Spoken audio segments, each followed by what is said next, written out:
अस्सलाम वालेकुम दोस्तों, मैं हूं सुलेमान जावेद और आप देख रहे हैं एजी एवरी ऑफिशियल यूट्यूब चैनल। उम्मीद करता हूं आप और आपके परिंदे खैर आफियत से होंगे। जैसा कि आप देख सकते हैं हम लोग आज हंसला भाई के जो है सेटअप पे आए हुए हैं। तो आज इनसे जो है ना बड़ी ज़रूरी जो है डिस्कशन करनी है। तो आप लोग भी जो है हमारे साथ जुड़े रहिएगा। उम्मीद है कि आपको बहुत ज़्यादा जो है ना मालूमात मिलेंगी।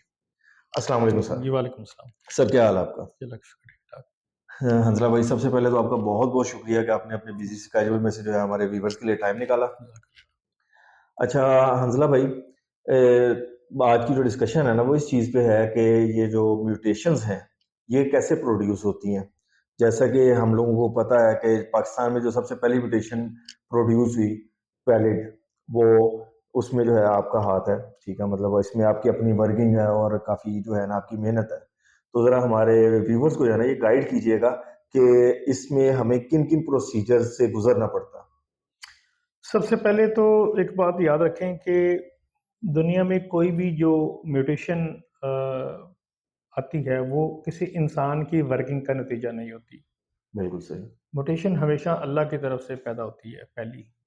सही। उसके बाद फिर आप उसको टेस्ट करते हैं और उसको अ, अगर उसका वाक़ई ही 2-3 चीज़ें उसके अंदर हों, तो म्यूटेशन कंसीडर होती है, अदरवाइज़ नहीं। वो टेस्टिंग होती है उसकी। म्यूटेशन कोई भी हो, उसमें 2-3 चीज़ें जो हैं वो ज़रूरी होती हैं। अगर आप ये कहें कि एक म्यूटेशन जो डिक्लेयर होगी वो तब ही होगी जब ये 3 चीज़ें होंगी। जी, नंबर 1 कि कोई भी म्यूटेशन तब कंसीडर होती है जबकि वो जो ग्रीन बर्ड होता है उससे डेविएट करे, उससे अलग हो, उसका कलर, उसका पैटर्न जो भी है, उससे अलग होना ये ज़रूरी है क्योंकि ग्रीन बेस है। अगर कोई ग्रीन से अलग फेनोटाइप नहीं है, म्यूटेशन हो ही नहीं सकती, बिल्कुल सही। नंबर 1। नंबर 2 वो बर्ड जो है उसका मोड ऑफ इनहेरिटेंस हो, कंसिस्टेंट मोड ऑफ इनहेरिटेंस हो। जी, लाइक अगर ये नहीं कि एक बर्ड में वो डोमिनेंट है, इनकम्प्लीट डोमिनेंट है, तो दूसरे में वो सेक्सटिंग जैसा बिहेव कर रहा है, तीसरे में कुछ बर्ड में कुछ से तरीके से बिहेव, ऐसा नहीं है। Consistent mode of inheritance. बिल्कुल सही। जैसे कि मोड ऑफ इनहेरिटेंस क्या होता है कि एक बर्ड दूसरे बर्ड के साथ मिलके आगे कैसे जाता है, इसको कहते हैं mode of inheritance. Like dominant, dominant जो ग्रीन होता है उसे हम कहते हैं कंप्लीट डोमिनेंट। कंप्लीट डोमिनेंट का मतलब ये होता है कि इसको जिस भी म्यूटेशन जैसे ब्लू से लगाते हैं तो हर बर्ड ग्रीन आएगा, उसकी डोमिनेशन कंप्लीट होती है, मतलब हर बर्ड ही ग्रीन आएगा। बिल्कुल सही। उसके बाद इनकम्प्लीट डोमिनेंट होता है। इनकम्प्लीट डोमिनेंट होता है कि उसमें उसकी डोमिनेशन जो होती है वो कंप्लीट नहीं होती, उसमें कुछ में आएगा कुछ में नहीं आएगा। सही, जैसे आप कोई भी ले लें, जो यूविंग है, यूविंग इनकम्प्लीट डोमिनेंट है। वायलेट फैक्टर है, डार्क फैक्टर है। ये अगर आप एक साइड पे डार्क लगाएं दूसरे पे आप नहीं लगाएंगे तो कुछ फिर भी आ जाएंगे, कुछ नहीं आएंगे। सही। ठीक है।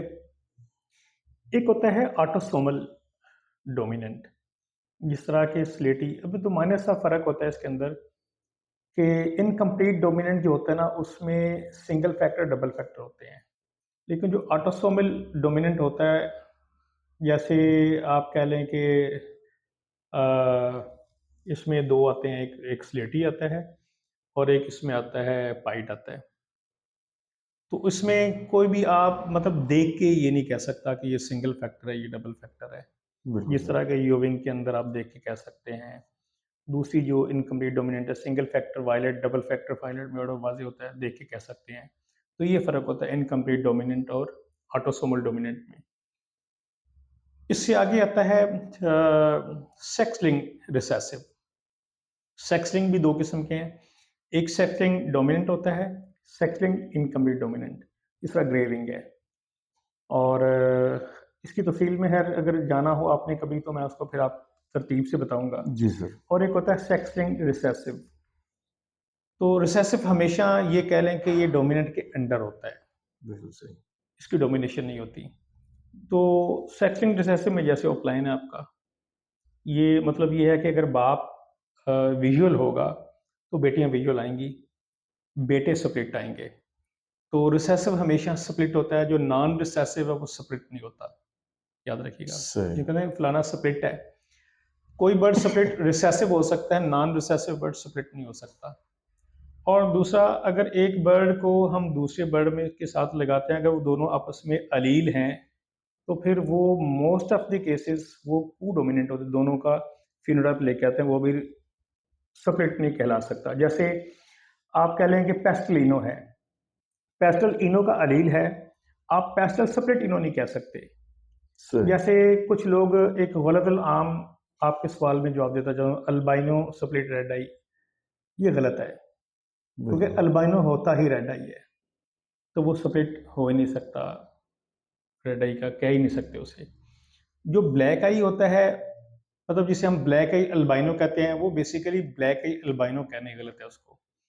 वो होता है या डीईसी बर्ड होता है। डीईसी सारा का सारा जितना उसमें बर्ड में कलर होता है उड़ा देता है।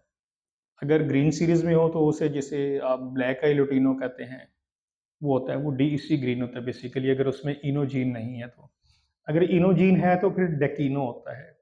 अलील आपस में स्प्लिट नहीं कहला सकती, वो इकट्ठे मिलके आती हैं। सही। लिखने में ये होता है कि डीईसी का डी बड़ा होगा, इनो का आई बड़ा होगा, तो इस तरीके से मिला के लिखते हैं।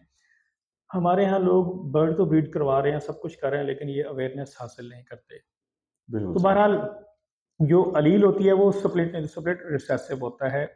जैसे अगर यही इनो है, यही पेस्टल है, अगर ये ग्रीन के साथ लगेंगे तो रिसेसिव तरह काम करेंगे। दो अलील आपस में जो है वो को डोमिनेंट, दोनों का फिनोटाइप, जैसे अगर पेस्टल देखें आप तो वो थोड़ा डार्क होता है, इनो बिल्कुल वाइट होता है। लेकिन जब ये दोनों आपस में मिलते हैं तो पेस्टल इनो जो होता है ना, वो दोनों का लेके आता है, वो वही कह लें कि थोड़ा दोनों को मिक्स करके एक जो कलर बनता है, इसे को बिल्कुल। डोमिनेंट की, दोनों की डोमिनेशन इकट्ठी होती है, को एग्जिस्ट करते हैं वो। तो खैर, ये एक अलग बात होगी।